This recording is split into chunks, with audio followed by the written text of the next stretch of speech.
And when I came to Australia and I would talk to anyone in India, they say, how can you eat that?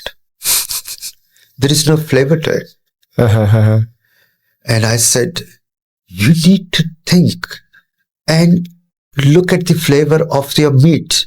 Lamb has its own flavor. Chicken has its own flavor. Steak has its own flavor. These are 3 different flavors.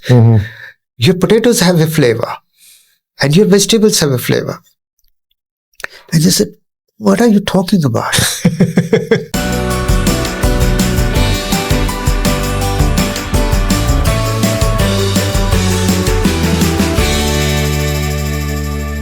And when, just fast forward, when you came to Indonesia, or you planned to go to Indonesia, what was your image of Indonesia at first, and then how you found out about Indonesia is one of those places which historically is very close to sort of India in that sense. And being an Indian, I have always wanted to visit Indonesia. My wife always wants to visit Bali because of the Hindu temples and things in Bali. So this was the time, and then I never had the chance. So I've been in Australia for 25 years now, but I never had the chance or opportunity to come to Indonesia. When I moved to Darwin, we have this family joke now. My daughter and my son, they'll say, it's much easier to go and meet in Bali than come to Darwin. Oh, yeah. So next time we'll go and meet in Bali. The last time we had a family get-together was in Adelaide, not in Brisbane or Sydney. So it wasn't... in Darwin, I live. Brisbane, my son lives. In Sydney, my daughter lives. So it wasn't in Brisbane, Sydney, or Darwin. It was in Adelaide, which is like 5 hours away from everyone. So that has been the joke around the family for last year and a half now. But this time, I was talking to one of the colleagues I met in Vietnam. And then he introduced me to Professor Susilo, and that's where the whole conversation started to come to Indonesia. So coming to Indonesia for me wasn't like thinking too much about it. It was like it was like home. It's like a home. I do know that, and I did know that the things would be different in terms of the food, in terms of the living style, in terms of everything else. But in my lifetime, I've traveled to so many different environments. I have traveled to China a number of times where I don't know a single word. Well, I know 3 words of Chinese language. At least, how are you? Thank you. Things like that. The same is for Vietnam. I have traveled to Vietnam so many times where I don't know much Vietnamese language either. But and the food also in China and Vietnam is absolutely different to what we have in Australia or India. At least Indonesia is the spices are similar. Closer one to the Indian taste. To Indian taste. There are vast differences in terms of food in Indonesia because Indonesian food is more meat-based. Meat-based, I see. I see. Indian food is more sort of veggie-based. Not that I don't eat meat. I'm one of those people who jokingly say that I will try anything if it looks nice on plate and eat it if it tastes nice. Okay. So, but coming to Indonesia was a little bit surprised as well. So when I landed in Yogyakarta, when I was thinking about it, I was going to Solo. So the first stop was in Solo rather than Yogyakarta. So first stop into Solo. Yeah. So I landed in Yogyakarta and went straight from Yogyakarta to Solo. So Muhammadiyah Surakarta. Oh, no, Muhammadiyah Surakarta. Yeah. So someone came from, when they said that somebody will come and pick you up from the airport, I said, don't worry about it. I'll just take an Uber. And they said, no, we'll come and pick you up. And sure enough, it was a good idea. They picked me up because I was estimating from Yogyakarta to Solo, it will take about hour and a half because it's about 70 or 80 kilometers. But it takes about 3 hours. About 3 hours. Okay. So there is differences, but those differences sort of doesn't put me off in that sense. Okay. What the most surprises you, in addition to the name of Surakarta and Solo, is different? Well, when somebody said Solo, I was talking to Sushilo and he said Solo. You are going to Solo, and I said, no, I'm going to Surakarta. I'm not going to Solo. But the next time when he said Jogja, then it sort of clicked in my mind. He's talking about Yogyakarta, not Surakarta. So I could sort of understand when he said Jogja instead of Yogyakarta.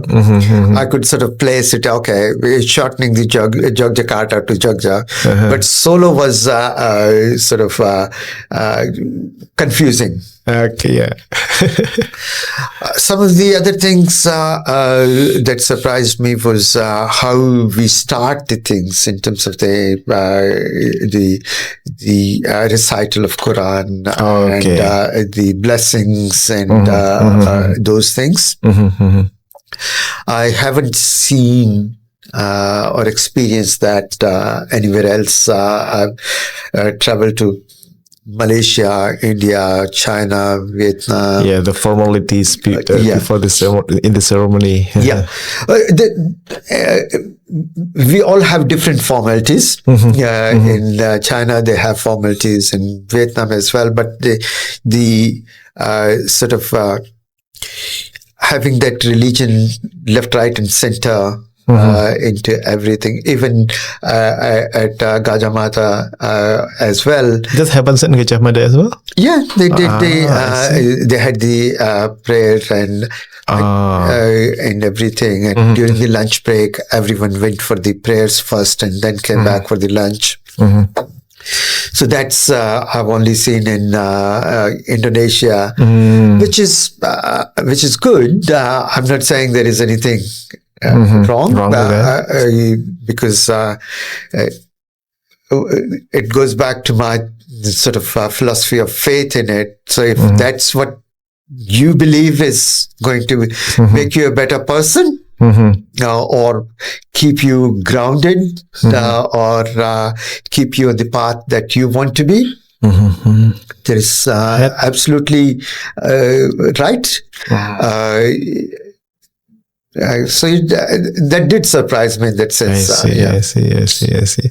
Okay, for maybe the last part, because we have a long conversation and a lot of inspiration that we can learn from your journey, life journey, intellectual journey, academic journey as well.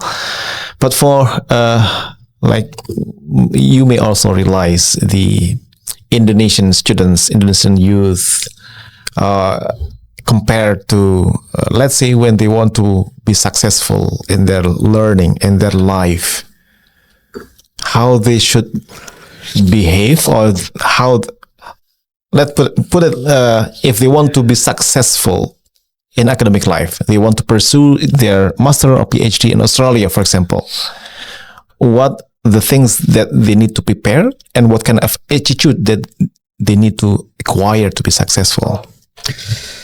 That's a very difficult question, because when I say difficult question, there are a number of things, especially when we talk about the master's and PhD or master's research and PhD journey, which is different to undergraduate and master coursework journey. Right.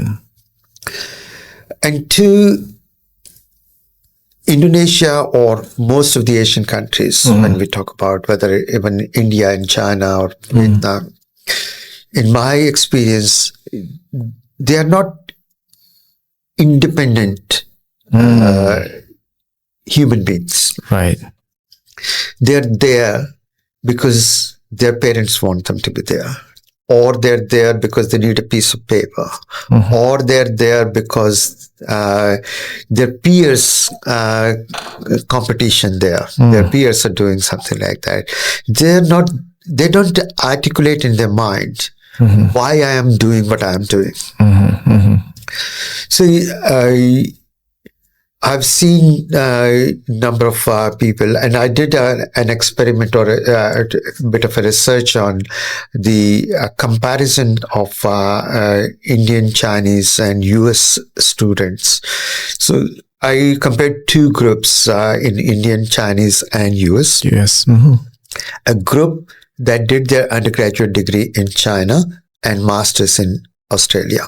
Okay. Another group who came for bachelor's in Australia and did bachelor's and then master, both degrees in Australia, and compared their results. So for all three subsets, I compared those results. And the findings are the Chinese students who do masters in Australia and bachelor's in China performed better than the Chinese students who did their bachelor's in Australia and masters in Australia. Oh, interesting. Results for India and US were exactly opposite. So if they did bachelor in Australia and master in Australia, they performed better. As compared to the students who did their bachelor in India and master in Australia. Similarly for the US students. And I tried to understand what's the difference there. Apart from the language and other things, main difference is the what I call pastoral care. Pastoral care. Yeah.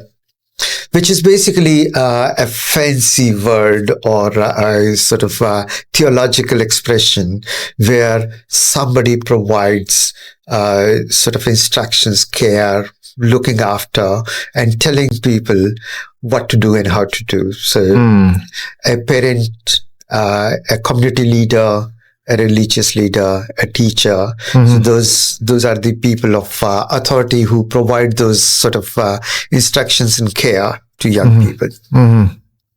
So in China, that pastoral care is very, very sort of present. Whereas in India, US, that's almost non-existent for Pastoral care. And in India, sits somewhere in the middle. Between. So the young children become much more independent by the time they finish high school. In US, India. In US and India. More importantly in US, less in India, and much lesser in China. And similar is the story for Vietnam and Indonesia and other Asian countries. That we don't let them be individuals. We don't let them grow up. We want them to do things as we tell them to do, rather than they understanding, making mistake, learning from those mistakes. So we want them to sort of not learn from our mistakes, but take the findings of our mistake. That's where I'm saying learning from parents' mistakes is not wrong. But taking from their understanding of the mistakes is incorrect. Because when you made mistake and learned from them as a parent, you made those mistakes in different circumstances, different era, and you interpreted things differently. Still relevant. So you think that may be not relevant, but mistake that your parents made is relevant. What circumstances they made those mistakes is relevant. What they learned from those mistakes is relevant, but the action they took The response to that mistake. Their response is not relevant for you. As a child, your parents' response to those mistakes is not relevant. What is relevant is the circumstances, the mistake, and what they lost. That is relevant. So you need to, as a parent, you need to let your children learn from your mistakes and also learn from their own mistakes. I see. So that will make them an independent individual.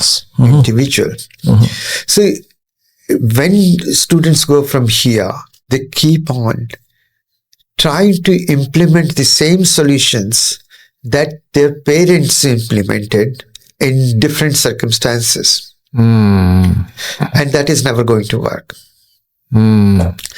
So, and this is not only true for them to be in Australia, going from here to Australia. This is true for everyone in all these circumstances. That they need to actually grow up as an individual and be an individual.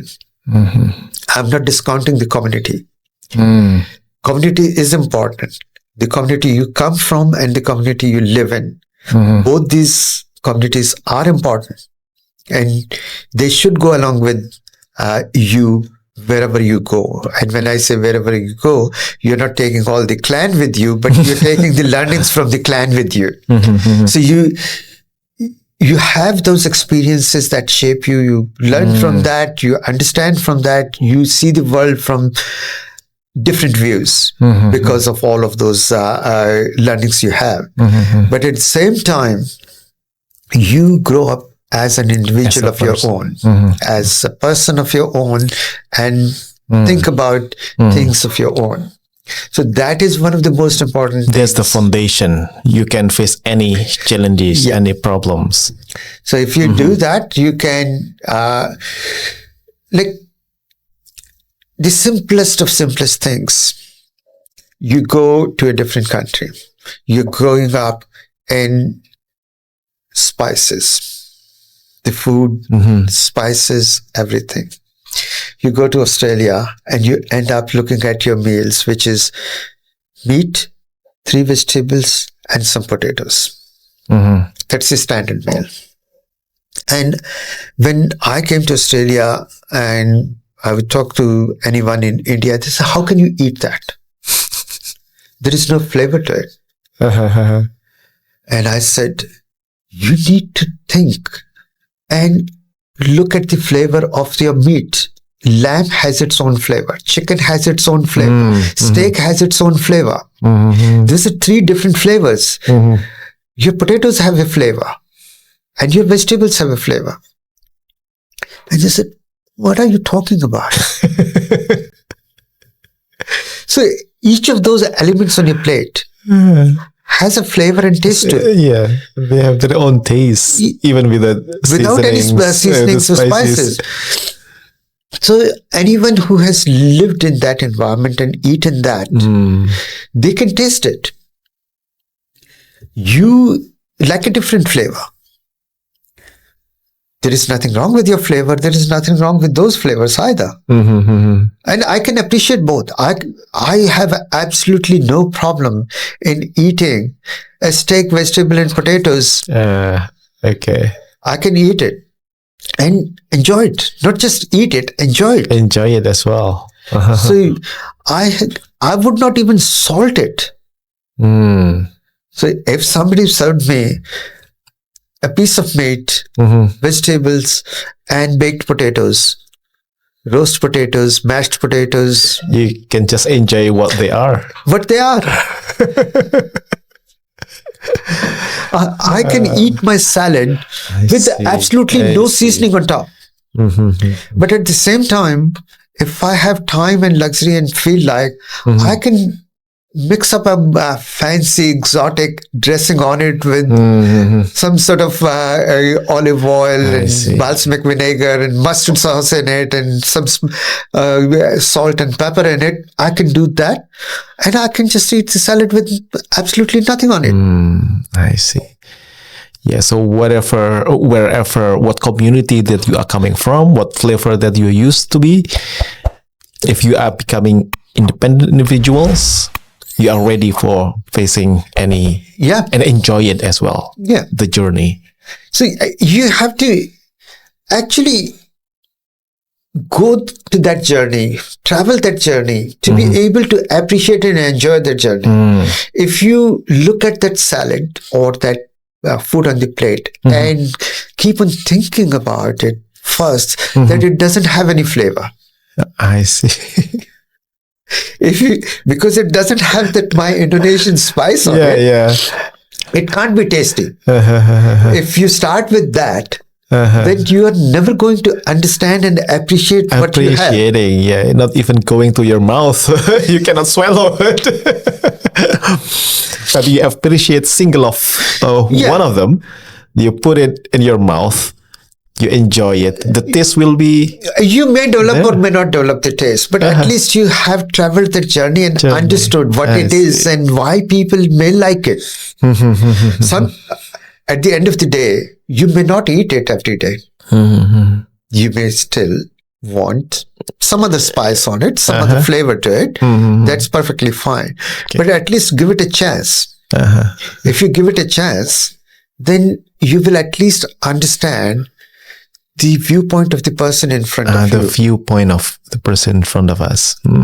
So to live in a different society, different culture, to grow as a human being in that culture, you have to give them a chance. You have to understand their viewpoint.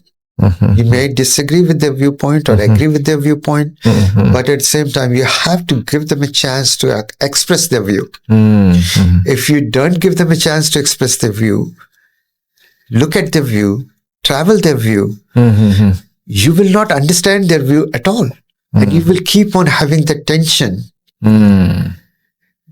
So I was talking to our friend there, Sushilo, when we were driving here. And he asked me a question that, are there any motorbikes in Australia? I said, yes, there are motorbikes, but they are more of a fun motorbike. So you ride a motorbike just for fun, not for going to work or for it.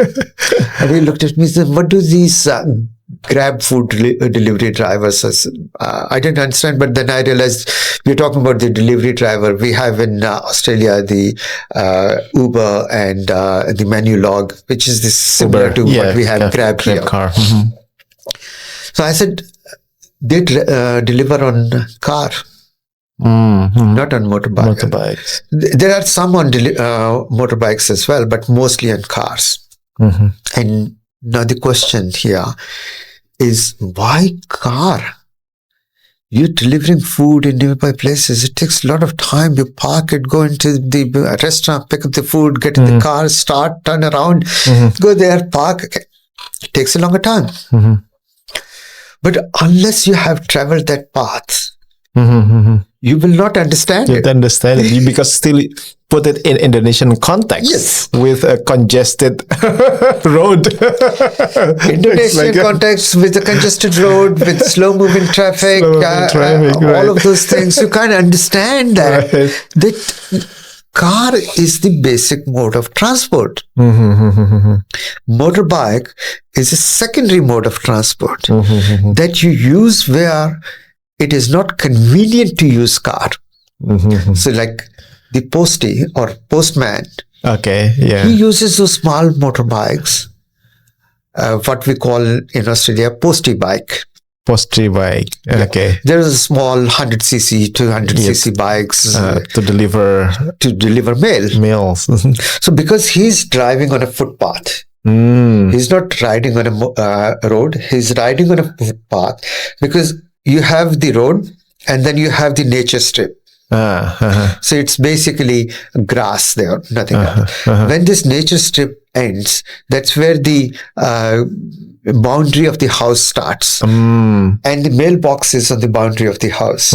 So this postman has to either ride on the road, go here, deliver, go back this way, or he rides on this footpath, or rather nature strip, and just deliver mail. So more efficient. He just needs a small, slow-moving vehicle that doesn't need to worry about the pumps and other things. Which is bike. All right.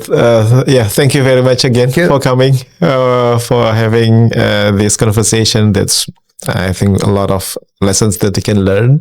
And also the other one that's also important when we are understanding others, when, let's say, moving to Australia, to another part of the world, and we put ourselves in that context, tasting their flavors, that's not negate or not, it doesn't mean that we lose our cultural identity, right? So it's just going back to my first principle of tolerance and appreciation. This appreciation. So this is not actually you are giving away your persona. Right. This is you are appreciating other person's differences. Maybe learn something from them and teach something to them. So I was talking about Sarah Dunstan or Dunstan family as our family friends. They love butter chicken. They love the pakoras or the fritters, as we call them in Australia, but we call them in India pakoras. Pakoda is basically vegetables. You dip it in a batter, fried. Oh, fried. Oh, okay. So it's like what we call in Australia fritter. So, and to the extent, if they are visiting, they'll call my wife and say, Anita, I want that cauliflower pakoda, potato pakoda.